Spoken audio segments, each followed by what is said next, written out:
नमस्कार दोस्तों, जय जोहार। मैं कौशल तिवारी और बिहनिया संझा में आपका स्वागत है। देश के प्रधानमंत्री नरेंद्र मोदी के मित्र गौतम अडानी के लिए पलट पौधे बिछाने वाली भारतीय जनता पार्टी की डबल इंजन की सरकार इन दिनों अडानी की फरमाइश से परेशान है। क्या है पूरा मामला?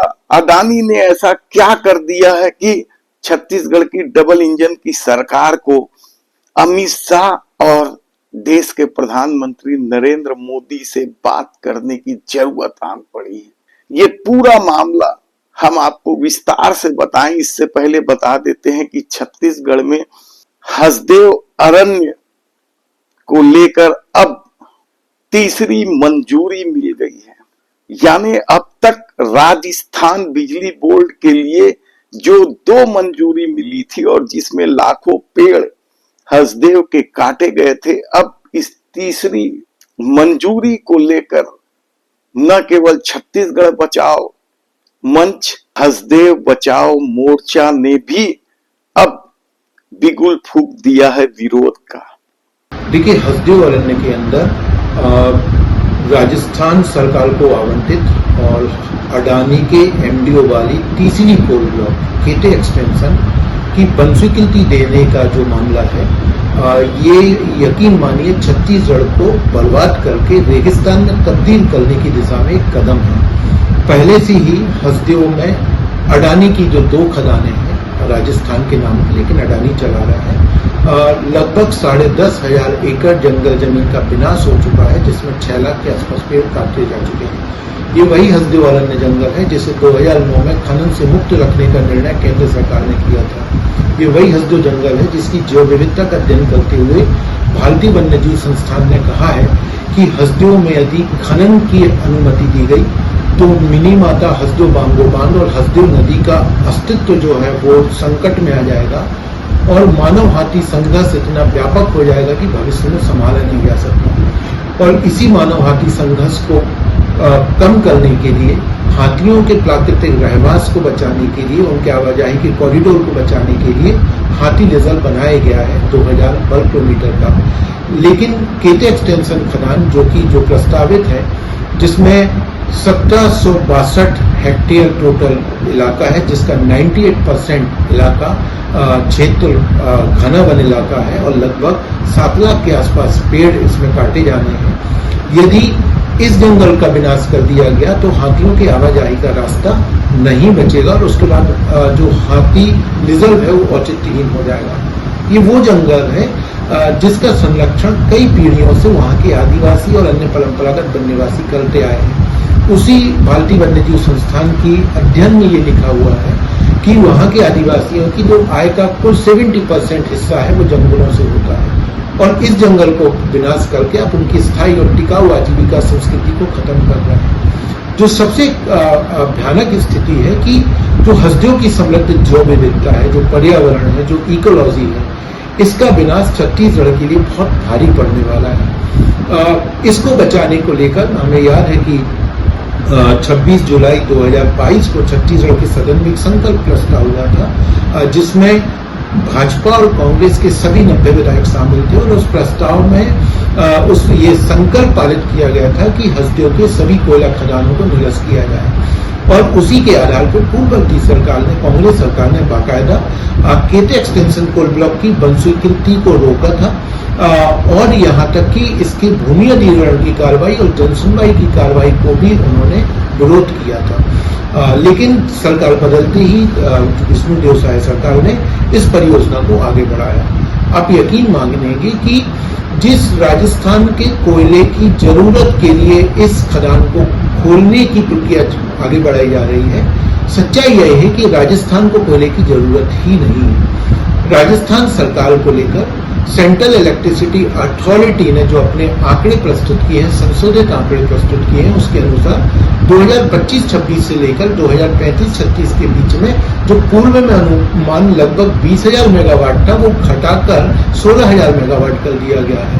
और उन्होंने कहा है कि जो ऑलरेडी राजस्थान के जो विस्तार परियोजना है पावर प्लांट की, उनके चालू, जिनको कोयला हसदेव से जा रहा है, उनको भी शामिल कर लिए आने के बाद राजस्थान में 840 मेगावाट सरप्लस बिजली होगी। उसी राजस्थान के अंदर सोलर परियोजनाओं के 32,000 मेगावाट की परियोजनाएं लगातार जारी हैं, लग रही हैं। तो जिस राजस्थान के अंदर 32,000 मेगावाट की सोलर परियोजनाएं हैं, जहां पर सरप्लस बिजली है, फिर हस्दियों के इस संवेदनशील इकोलॉजिकल जो संवेदनशील पर्यावरणीय क्षेत्र है और इकोलॉजिकल सेंसिटिव इलाका है, उसको हम क्यों उजाड़ रहे हैं। राजस्थान को 20 मिलियन टन कोयले की जरूरत है। ऑलरेडी जो परसा ईस्ट के तेवासन कोल ब्लॉक है, उससे कोयला जा रहा है। उसके बाद जबरन परसा कोल ब्लॉक को चालू किया गया, जिसकी कोई आवश्यकता नहीं थी, और अब केते कोल ब्लॉक को जाड़ा जा रहा है। खुद पूर्व सरकार ने सुप्रीम कोर्ट में एफिडेविट दिया था कि राजस्थान की अगले 20 सालों की कोयले की जरूरत जो है वो परसा ईस्ट के तेवासन कोल ब्लॉक से पूरी हो जाएंगी, और आपके पास सोलर परियोजनाएं आ रही हैं। तो ये जो खेल है, दरअसल हस्दियों का जो विनाश है, ये राजस्थान की आड़ में अडानी के लिए हो रहा है। क्यों? क्योंकि अडानी के जो थर्मल पावर प्लांट हैं, उनमें लिजेट के नाम पर कोयले की आपूर्ति अडानी के, चाहे वो रायपुर का पावर प्लांट हो, चाहे वो कोरबा जिले में स्थित पावर प्लांट हो, या रायगढ़ के, इन तमाम पावर प्लांटों में कोयला जा रहा है। आप बिलासपुर से सरगुजा हाईवे पे देखिए किस पैमाने पे बाई रोड ट्रकों के माध्यम से कोयला हस्दियों का कोयला पावर प्लांटों में जा रहा है। तो ये जो तीसरी खदान है, ये राजस्थान के लिए नहीं, बल्कि लिजेट के नाम पे जो पूरा कोयला अपने पावर प्लांटों में ले जाने की साजिश है, उसी के तहत ये खदान को खोलने की प्रक्रिया है। हम लगातार इसका विरोध कर रहे हैं, और अब छत्तीसगढ़ के लोगों को सोचना होगा कि आखिर कब तक छत्तीसगढ़ इस तरीके से उजड़ता रहेगा। दरअसल ये पूरा मामला पहले ही दिन से संदेहास्पद रहा है।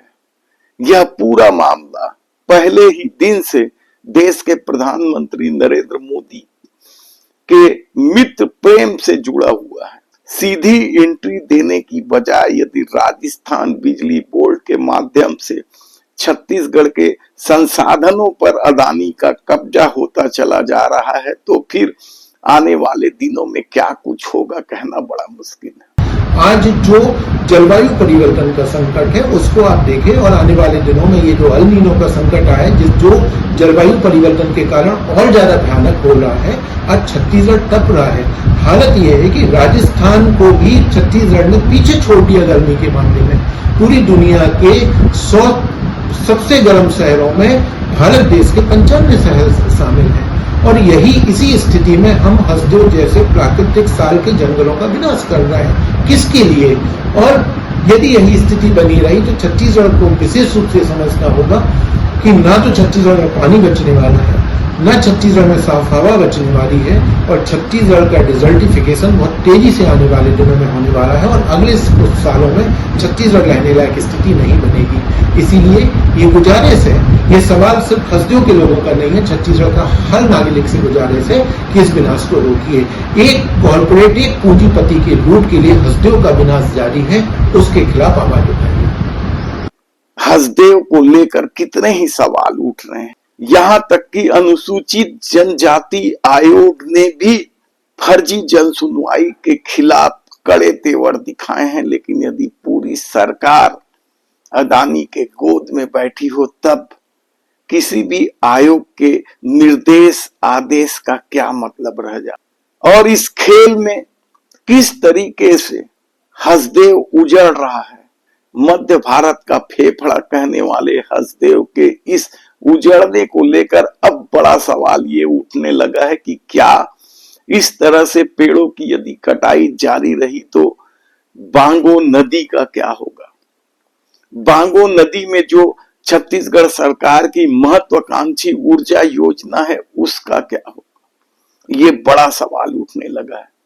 विलुप्त प्रजाति के जीव जंतु पौधों का तो सत्यानाश हो ही रहा है, आदिवासियों के जीवन पर भी बड़ा संकट खड़ा हो गया है। जन सुनवाई को लेकर कितने ही मामले सामने आए, जब फर्जी जन सुनवाई को लेकर सरकार या सरकार में बैठे अधिकारी खड़े नजर आए। लेकिन अब तीसरी बार यानी तीसरे खदान को भी मंजूरी दे दी गई है, तो आप समझिए कि किस तरीके से वहां वृक्षों की कटाई होगी। सरकारी तौर पर तो कहा जा रहा है कि केवल कुछ हजार वृक्ष ही कटेंगे, लेकिन वहां के स्थानीय निवासी या हसदेव बचाओ संघर्ष समिति का दावा है कि इस तीसरी मंजूरी से कम 5 लाख से अधिक पेड़ काट डाले जाएंगे। ऐसे में अडानी के बढ़ते वर्चस्व को लेकर छत्तीसगढ़ की सरकार कई बार असहज महसूस भी करती है। आदिवासी इलाकों में सरकार की छवि पर गहरा आघात भी पहुंचा है, और शायद यही वजह है कि वह अडानी को लेकर फूंक फूंक कर कदम उठाती है। अलग बात है कि सार्वजनिक कार्यक्रमों में पूरी सरकार अडानी के सामने नतमस्तक नजर आती है। लेकिन आज हम बात कर रहे हैं देश के प्रधानमंत्री नरेंद्र मोदी के मित्र गौतम अडानी के उस डिमांड का, जिसे लेकर छत्तीसगढ़ की सरकार के सामने नए तरह का संकट खड़ा हो गया है।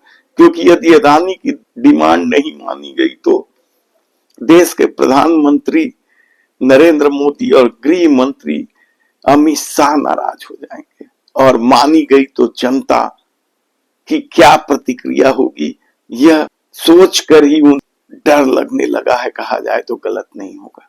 दरअसल छत्तीसगढ़ की सरकार ने उद्योगपतियों को इन्वेस्ट करने के लिए जगह जगह इन्वेस्टर मीट का आयोजन किया और उद्योगपतियों को आमंत्रित किया। उन्हें उद्योग लगाने के लिए तरह तरह के प्रलोभन भी दिए गए, पानी की सुविधा, बिजली की सुविधा, जमीन, सब कुछ। और कहा जाता है कि छत्तीसगढ़ में अडानी का काम पहले ही जब हसदेव में चल रहा है, बस्तर में भी उन्हें लौह अयस्क का एक खदान मिल चुका है, तब सरकार निश्चिंत थी कि इसके अलावा अडानी के लिए कुछ और ज्यादा करना नहीं पड़ेगा। लेकिन कहा जाता है कि पिछले दिन अडानी पावर लिमिटेड और अडानी इंटरप्राइजेस केमिकल ने राज्य सरकार को चिट्ठी लिखकर जमीन की डिमांड कर दी है, और ये जमीन उन्हें बस्तर में नहीं चाहिए, क्योंकि शायद अडानी को अब भी भरोसा नहीं है कि बस्तर में नक्सल गायब हो गए हैं या बस्तर नक्सल मुक्त हो चुका है। क्योंकि बस्तर में जो खदान पहले उन्हें मिली है वह 8 महीने गुजर जाने के बाद भी चालू नहीं कर पाए।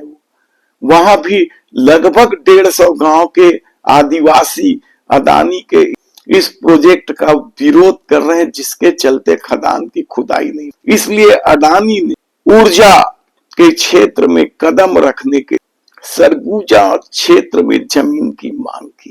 अडानी इंटरप्राइजेस केमिकल ऊर्जा के क्षेत्र में छत्तीसगढ़ में कदम रखना चाहती है, और इसके लिए उन्हें जमीन चाहिए। निश्चित तौर पर जमीन के साथ साथ बिजली, पानी, सबकी सुविधा भी चाहिए हो।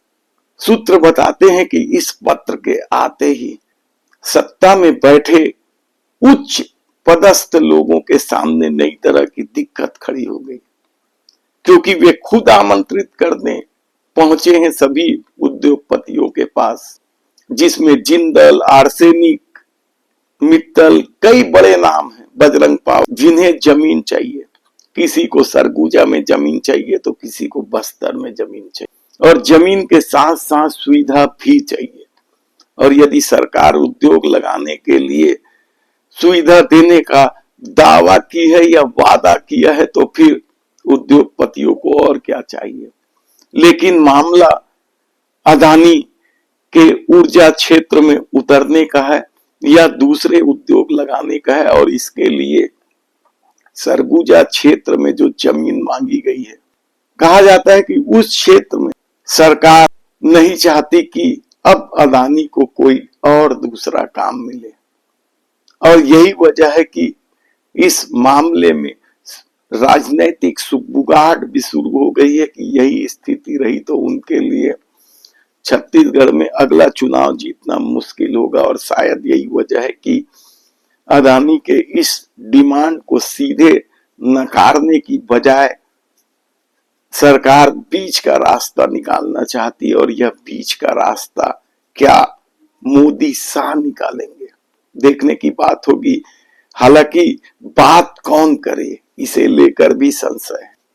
क्या सचिव स्तर के अधिकारी मोदी शाह से बात कर सकते हैं या फिर नितिन नवीन के थ्रू बात होगा? कहा जाता है कि नितिन नवीन से बात की जा चुकी है छत्तीसगढ़ के एक दमदार मंत्री के द्वारा इस मामले।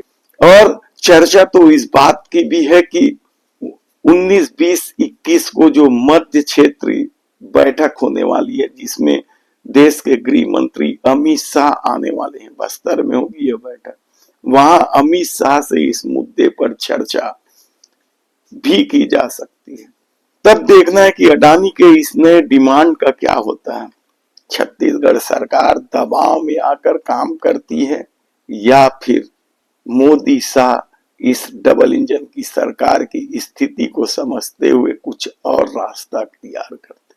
देखने की बात हो कि हमारी पल पल की खबर लगी हुई है, हम आपको जानकारी देते रहेंगे। यदि आपने हमारे चैनल को सब्सक्राइब नहीं किया है तो प्लीज सब्सक्राइब कर लीजिए, बेल आइकन का बटन दबा दीजिए।